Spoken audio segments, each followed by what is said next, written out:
So you're wondering about overcoming emotional dependency. If you're feeling emotionally dependent on a partner or someone else and struggle to feel okay when they're not around, this video is for you. I'll be giving you some great tips to help you feel happier in your own company and to not rely on someone else to make you feel good about yourself. Make sure to stick around till the end of the video to hear the best tips. Let's get into the video.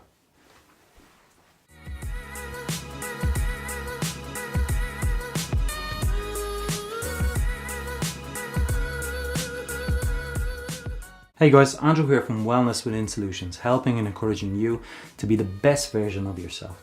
On this channel we share practical steps to help you improve your mental, physical and emotional well-being. So if you're new here, consider subscribing. And hey, at any point in this video, check out the links and show notes in the description for all the equipment I use to make this video and a link to some uplifting music to get you ready and motivated for change. Emotional dependency is when you rely or depend on another person for happiness. It's okay to say when another person is around, I feel happy. But if you find it impossible to function when that person is not around, well, that's emotional dependency. And it's different from having a balanced relationship, where two people have their independence and grow together within and outside of the relationship. And emotional dependency can happen with any kind of relationship. It doesn't necessarily need to be a couple. It could be a friendship, mother and daughter, father and son. It doesn't really have any boundaries concerning the make of the relationship.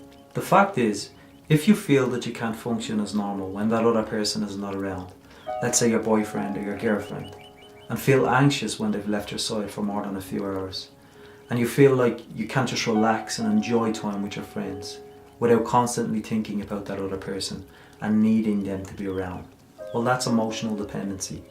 You could be playing submissive or controlling role, but both are playing roles that stem from the same problem, codependency, which stems from the lack of love for oneself, thus relying on someone else to fulfill that emptiness.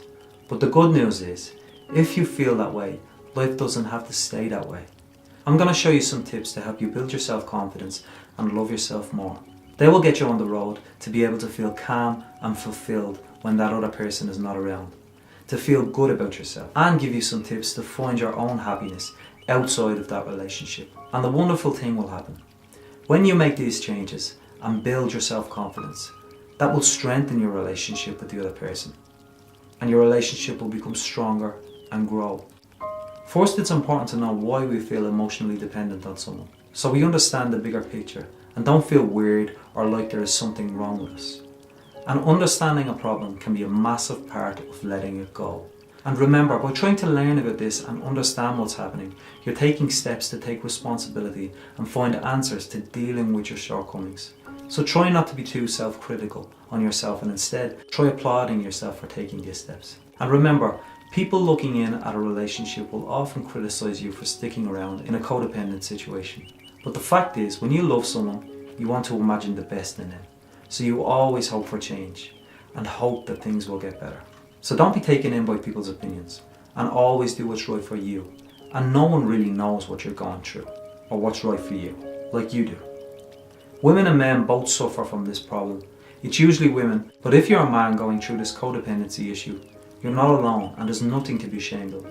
So why do we end up in an emotional dependent relationship to begin with? This is why. When you're born, you have a fresh start. You haven't yet suffered any bad experiences.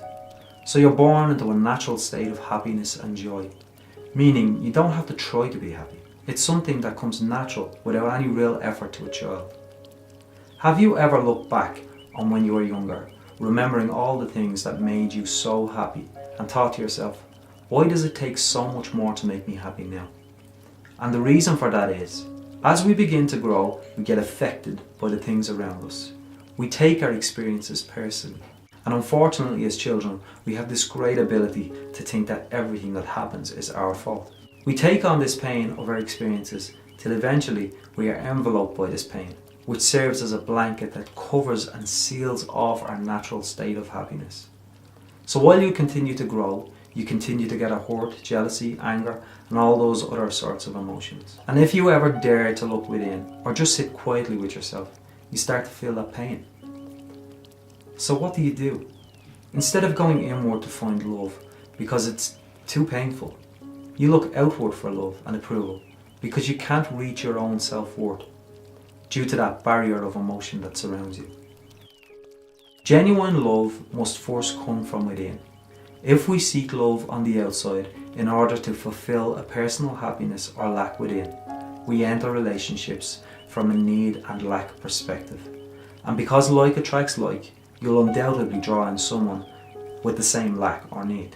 So we've now started a relationship with someone who also seeks love from the outside of themselves because they too have covered up their natural state of happiness with pain, jealousy and other emotions. And you then rely on this person for happiness.